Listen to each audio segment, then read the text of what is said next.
So I think I had the resignation letter printed out. Maybe I emailed it to him. I don't remember. But I walked into his office and I was like, hey, I have to talk to you. Can I talk to you about something? And he's like, yeah, sure. And so I closed the door behind me and I sat down and instantly I could see his face shift a little bit. Imagine walking into your office and before you can even say a word, the mood shifts. Because you're about to deliver news nobody expected. Now picture yourself spending 5 years at a company, only to realize it's crushing your soul. But you're about to leave a 6-figure future on the table. What if quitting is the boldest, bravest move you could ever make? You have reached Escape the 9 to 5. Please leave a message after the tone. Hi there. I'm doing a boring day job and finding life sucks. Stuck in a 9-to-5 job and looking for something different? Escape the 9 to 5 is your guide to freedom. Each week, I chat to successful professionals who've either taken the leap themselves or have always done work differently. I also share short daily tips and motivational messages to keep you on track in your career. Escape the 9 to 5 and join us on our journey to a more enjoyable life. Chances are you've gone to college, got a very respectable degree and job, but yet you're not satisfied in your current career. Something needs to change. I'm career coach Dr. Steve Oily, host and creator of Escape the 9 to 5. I reached my late 20s, having qualified with a very respectable degree and landing a dream job on paper, yet I found myself unhappy. And I wasn't the only one. I noticed so many friends and colleagues having doubts about their careers. I got curious. What makes for a meaningful career and who are these people achieving it? How have people escaped the 9 to 5 with a smile on their face? And how have they done it? My life's mission is to help working professionals like you take the next steps in their professional lives and design a career that works for you. And part of that mission is interviewing some of the most interesting career changes on the planet. Top career coaches, as well as regular people like you and me, who went from a standard career and decided to walk the path less travelled. Today's episode, we're exploring what does it take to leave a safe corporate environment, complete with a potential 6-figure salary, so you can finally live and work on your own terms. Today, I spoke with Alexis Martinez, a former wealth management professional at Merrill Lynch. She spent 5 intense years helping high net worth clients, only to discover she was burnt out and longing for a more purposeful life. She took a leap of faith. Understanding her leap and the lessons she learned might inspire you to take bold action in your own career. You'll learn some of the signs that indicate you're in the wrong workplace, why you shouldn't overvalue money, and I'll give you one simple challenge you can do today to make a meaningful change in your career. But before we do that, a quick message. Thank you for being a fan of the show. If you're enjoying it and finding it valuable in your career, go ahead and hit the follow button on whatever app you're listening on. This helps the show in more ways than you know, and the bigger the show grows, the better experience you will get. You're listening to Escape the 9 to 5. Don't play this podcast at work, and whatever you do, don't tell your boss. So I was, 24 when I started working at Merrill Lynch, and I never envisioned myself working in finance whatsoever. I have a background in psychology, so I studied that in my undergrad, and then I did a business minor as well. And so my whole thing was that I was going to go to graduate school because I excelled in school, and I loved the whole thing. And I think it was my sophomore year of college, which was when I found out that I probably needed to go to graduate school. And I was like, well, I don't know if I want to pay, $50,000 more or whatever. And so I took some time off and I worked at this restaurant, a Mexican restaurant, for like 7 years from high school to college. And I had a few regulars there, this family, and Susan, I remember her. I remember like she would come in with her girls and they were always dressed so fancy and so put together. And I thought it was so cool. And she was always super nice, but it was about a year and a half after I graduated college. And Susan was like, Alexis, what are you going to do? Like, what are your next steps? And I was actually in a network marketing company at the time too. So my whole vision was like, I'm going to get free and be financially independent. Like, I had those big dreams. Yes. But I knew that I needed a job for stability and for income. So I knew that I didn't want to stay in the restaurant, So yeah, Susan told me that she had an opening on her team in finance, wealth management, and I had no background and no understanding of it. But I was happy because with my network marketing training and that whole group, I was in a place where I felt comfortable, like embracing new things, being around wealthy people, because that's who the clientele would be, were high net worth individuals. Yes. And so, yeah, so I kind of just had that growth mindset. I'd like to think that I had it before the network marketing company, but yeah, so I just took it on and I thought, well, hey, like if anything, I'm going to learn something totally new. So my plan going into it was I wanted to, essentially retire by the age of 29, which I've since passed that. I just passed it in December, which is fine. But yeah, so I didn't envision myself at Merrill Lynch in the finance industry for that long anyways, but I knew that it would be good for me to learn some things. So yeah, so I started that job in 2019, and it was so interesting because in 2020 in March, that's when the pandemic hit, and so straight away we went to working at home, which I grew to really like actually. Yeah. So I did that for 2 years, and like my boss, I still will stand by him. He's a great guy. He has great qualities. But it was interesting though, because there was a pattern I was noticing of people leaving the team, and like there were just certain things that like he was very goal oriented and let's achieve and let's do the next best thing, like what aren't we thinking of, how can we improve, and it was constantly like that, like how can we improve, how can we make the client more happy. And it's like, hey, we're doing the best that we're doing great. We're doing better than every other team, So it just was this constant like promise of someday soon in the future, you all are going to have an awesome work-life balance. You're going to be able to take afternoons off. That whole concept of, let my people know go that's a lie. surfing. Exactly. So you're like, oh, heck yeah. Like, that sounds great. I get, like in the mornings, I'll be able to come in and like mosey on it, and it won't be a big deal. And sure, it was like that for a little bit. But it was a burnout, So our team, we handled financial investments and wealth management for our clients. Yes. So that's basically, It is a really interesting space. And for a bit of context, my wife works for a wealth management company, so I've got to be a little bit careful what I say here. But I went to their Christmas do last year, and in some ways I can see why being in wealth management, if you like building relationships, as far as the corporate job goes, it could potentially be an okay job and parts of it enjoyable because you're developing relationships.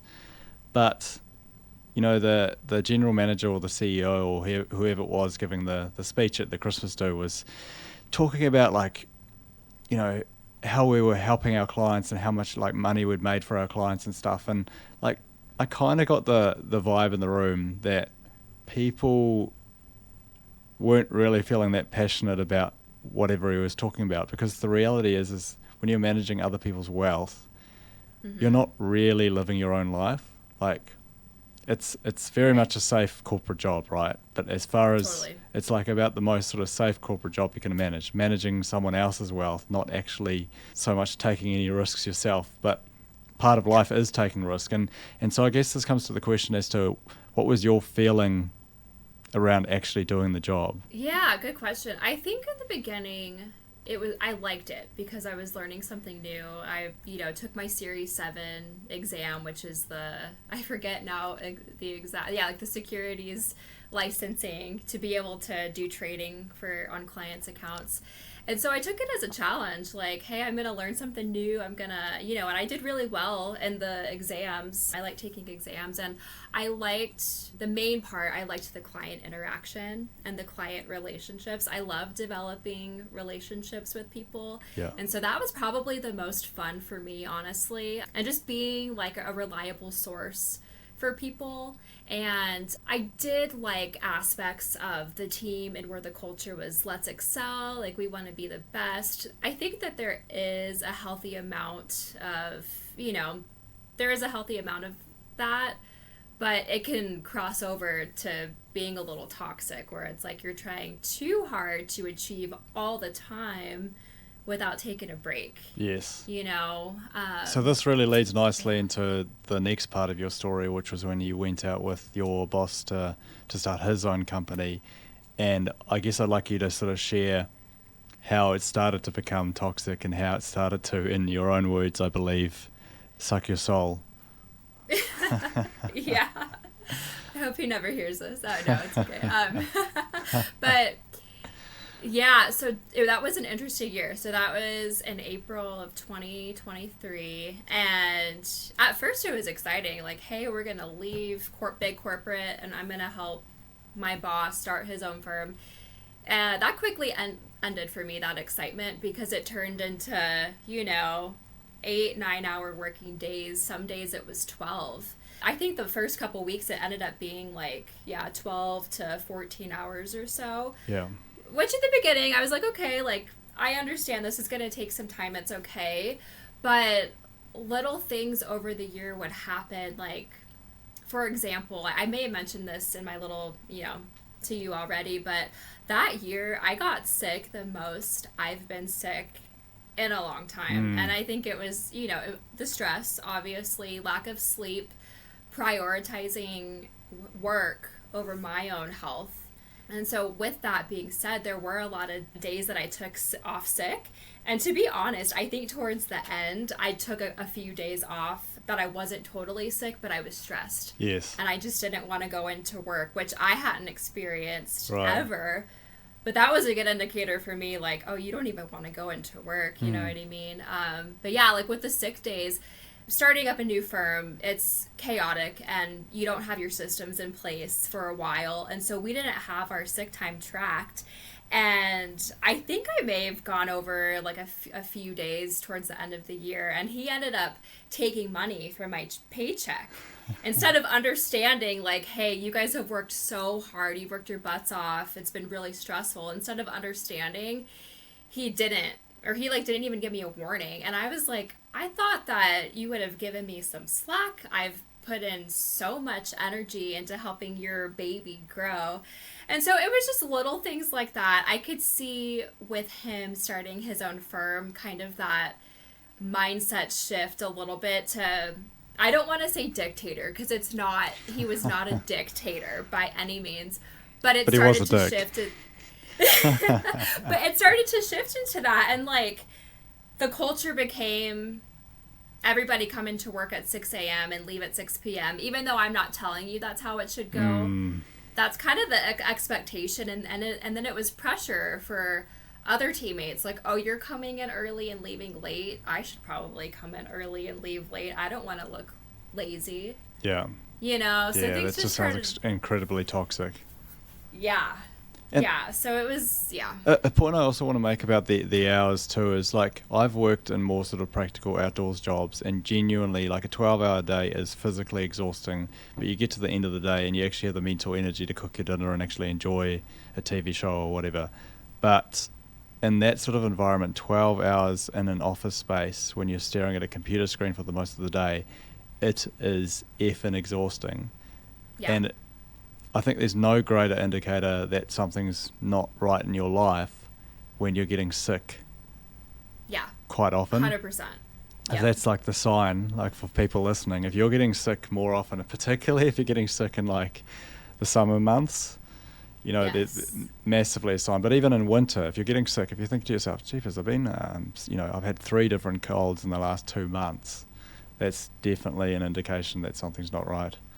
Absolutely. 100%. And so what was, I guess, the low point? Like, when did you get to the point where you started to actually feel like the job was sucking your soul? I think it was summertime, so probably July, so maybe a few months after we switched over. And I think it was because I had gone on a vacation for a week or a week and a half, and I came back. And it's just that feeling of like, I felt guilty for taking that time off because, again, it was like an indirect like feeling from him, like, you know, I want you to take time off, but also I don't want you to take time off. Like, just those mixed messages.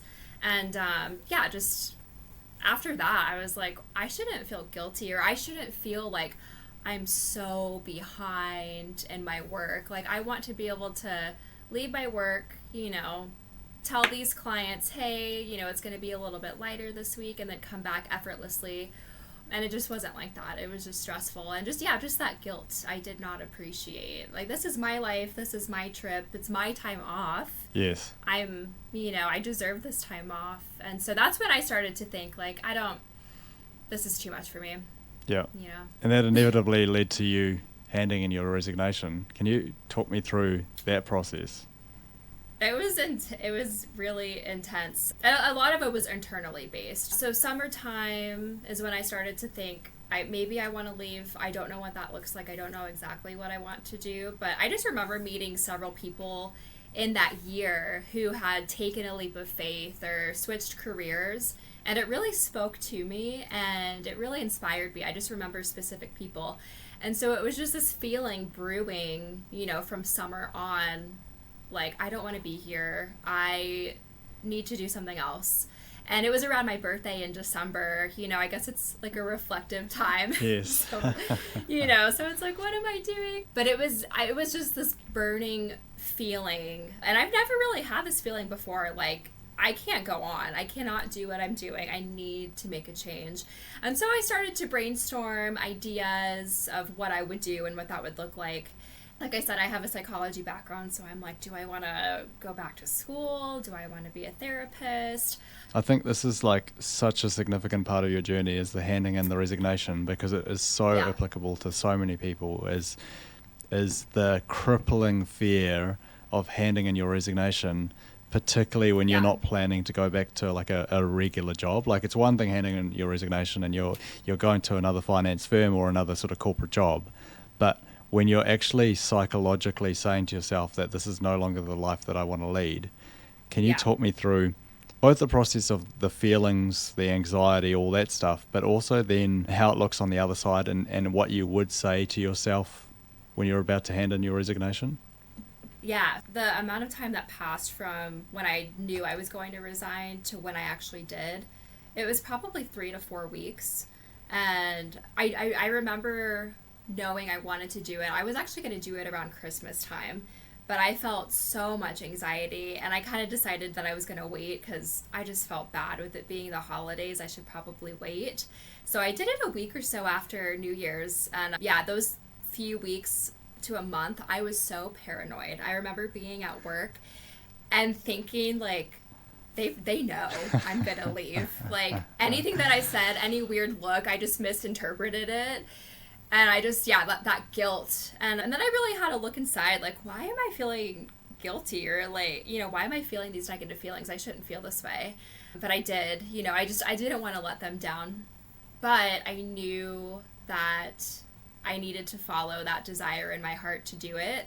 So, yeah, that morning that I resigned, oh my gosh, like, everyone was in a great mood. Everyone was happy. We were all chatting. And in my mind, I'm like, after stand up, I'm going to go into my boss's office and tell him. So I think I had the resignation letter printed out. Maybe I emailed it to him. I don't remember. But I walked into his office. And I was like, hey, you know, blank his name. I just don't want to say his name. But I was like, hey, you know, I have to talk to you. You know, can I talk to you about something? And he's like, yeah, sure. And so I closed the door behind me, and I sat down, and, like, instantly I could see his face shift a little bit to, like, what are you going to do? What's going to happen? And I don't remember exactly what I said, but I was like, I have to tell you, you know, that I'm taking a different path, and I'm going to be quitting the team. And he was so shocked. He was very shocked. But he didn't react negatively. And in my head, I had expected that he was going to be mad. And let me back up a little bit too. There were a few other teammates that had left when I had started working there, and it was a negative breakup, Right. if you will. So I was nervous that he was just going to like kick me to the curb and be like, okay, get out, get your stuff. Because that also happens too in that industry. There is a possibility of you going to another firm and stealing information or whatever. Right. But, you know, I wasn't going to another firm. But he reacted positively, and he said, wow, like, Alexis, I thought you were going to be with me until I retired. You know, because up until that point, I had worked with him for 5 years. Yeah, so it had been 5 years. And I was like, yeah, you know, I have to do something else. And he was actually really positive, and he was encouraging, which was really nice. And then after that, I went into each of my coworkers' offices. There were 3 additional ones, and everyone was so positive and so excited for me. And it was such a huge relief, and I was like, why did I build that up so much? It's because I'm living vicariously too. Like, I think in that sort of environment, everyone gets really excited when someone goes out and does something different, because deep down, that's actually what they want to do as well. Yes. The other thing I want to say around this is, for our listeners, for someone that's like sitting there listening, like, I know I hate my job and I know that I need to quit, but I'm just terrified. What would you say to that person, having been through that experience yourself and obviously survived it? Yeah, absolutely. I would just say to anybody who's experiencing that is just to really look inwardly and be introspective and ask yourself, can I see myself doing this job until I retire, like for the rest of my life, essentially? And will that make me happy? Or will it crush my soul, you know? And for me, I feel like when I'm not in that part of myself where I feel like I'm emanating light and happiness and energy to people, when I feel like that's withdrawn, that's a huge indicator for me that something's wrong. And because I just wasn't happy with my circumstances, you know? Yeah. So I just think you have to ask yourself, am I okay with living in mediocrity and doing what everyone else does and being quote unquote content?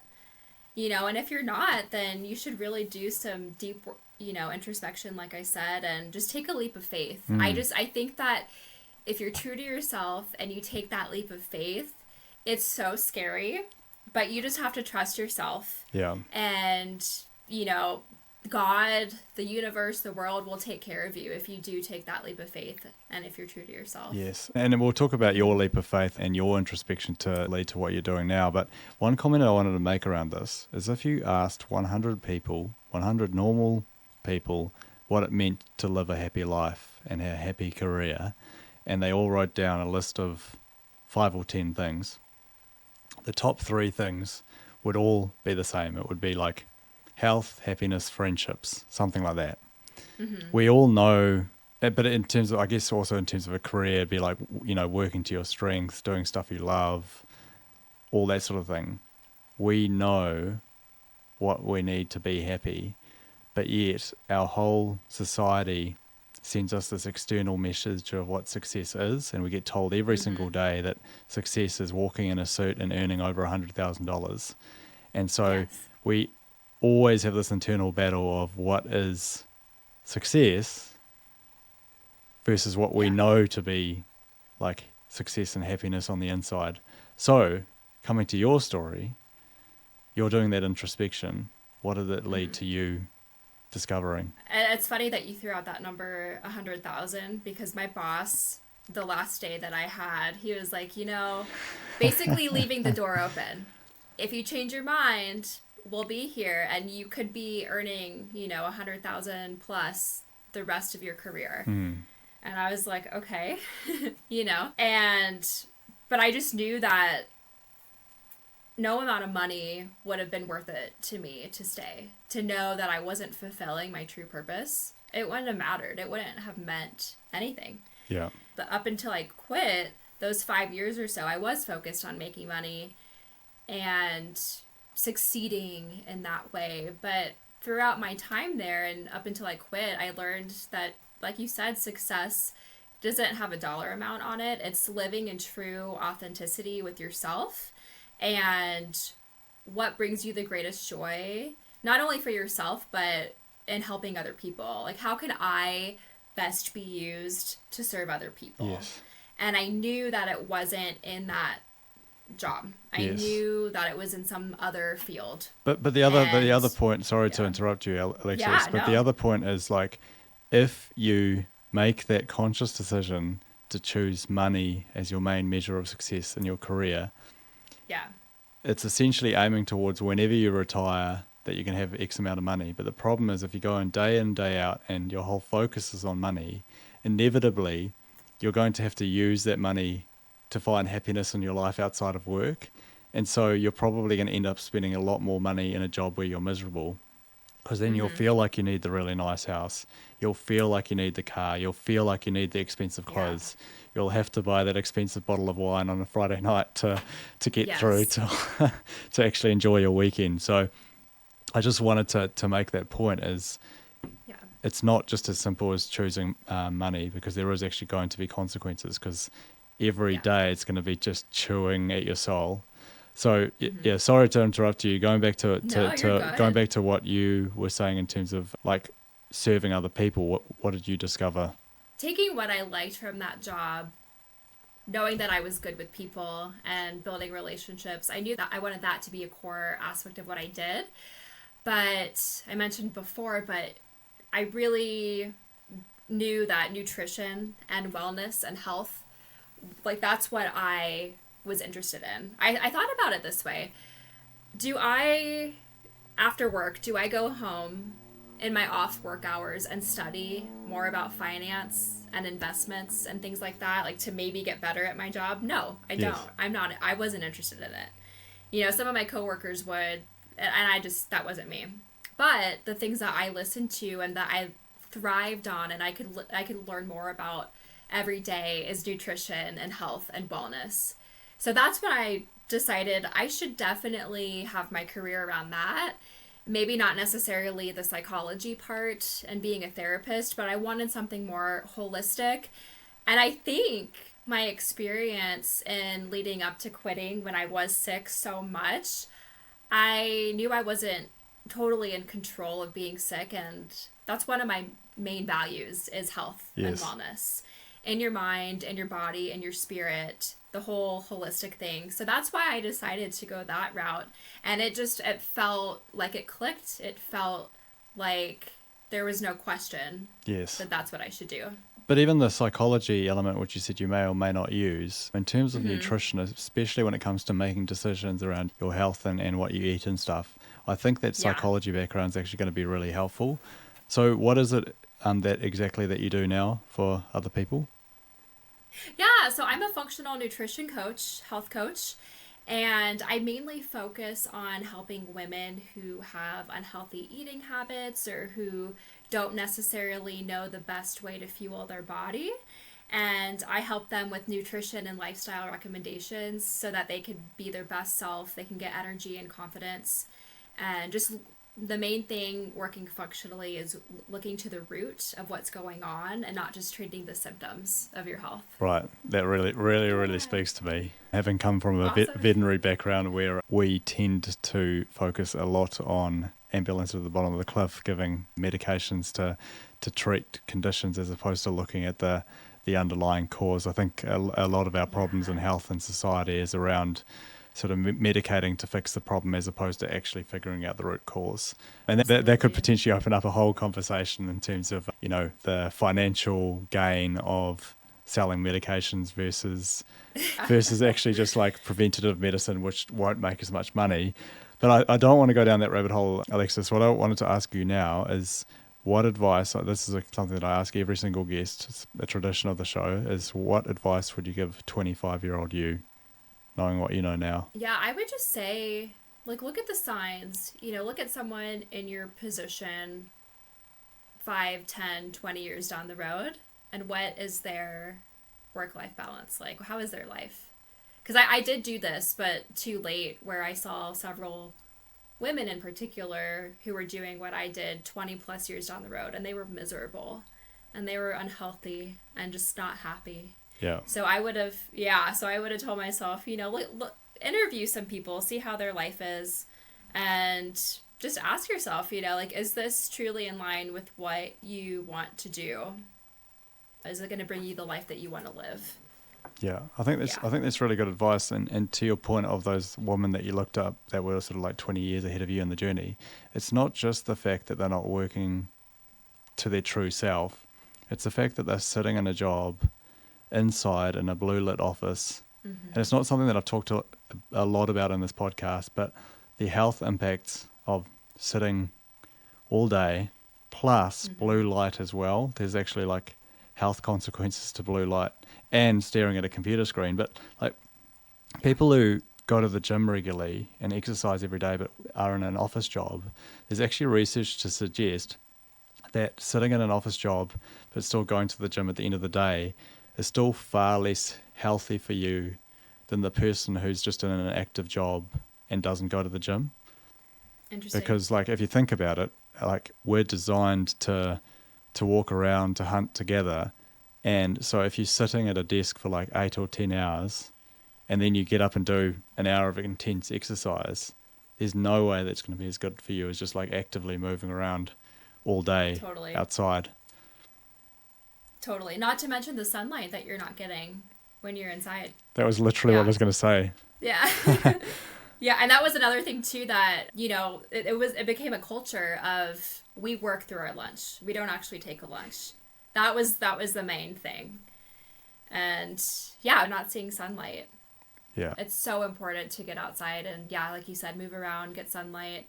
It's just not natural. 97% of us or something like that aren't getting enough sunlight. Yes.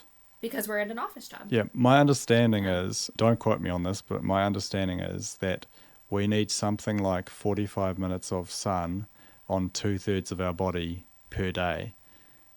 And I can guarantee that for the vast majority of us, that's not the case. Absolutely. Absolutely. And you wonder why, too, we could go down a rabbit hole on this, but why so many people are depressed and anxious. It's because they're not getting enough vitamin D. Yes. That was Alexis Martinez, former wealth manager turned functional nutrition coach, someone who walked away from the corporate ladder to help others heal their bodies and transform their lives. You can find out more about her at newlighthealthcoaching.com or on Instagram and Facebook under New Light Health Coaching.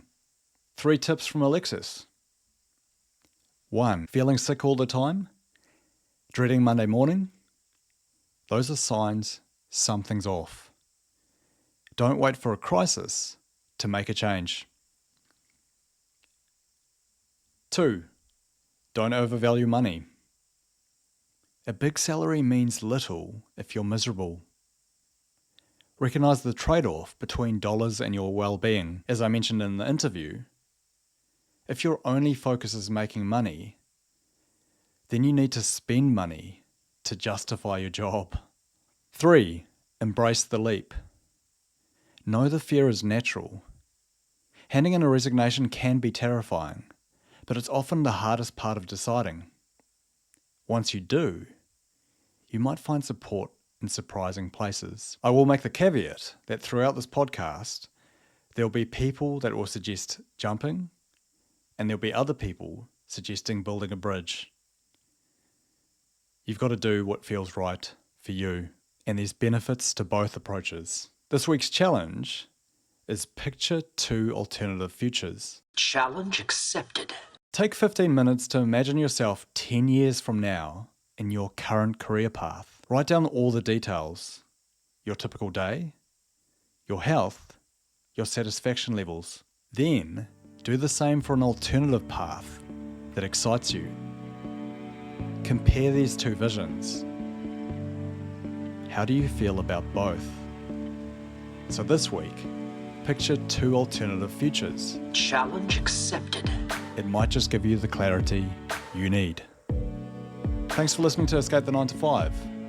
If you're enjoying the show and finding it valuable in your career, as I mentioned before, go ahead and hit the follow button on whatever app you're listening on. This helps the show in more ways than you know. And the bigger we grow, the better experience you will get. I'm Dr. Steve Oiley, your host, and thanks for being part of our movement. See you next time. Escape the 9 to 5 is a Deals media production. This show is produced and created by me, Steve Oiley. Show theme is by Mikey Geiger, and background music is created by Soundstripe. If you'd like to reach me personally, you can visit my coaching website, nextstepcareers.nz. Thanks for tuning in to Escape the 9 to 5. I'm looking forward to you joining us on our journey to a more enjoyable life.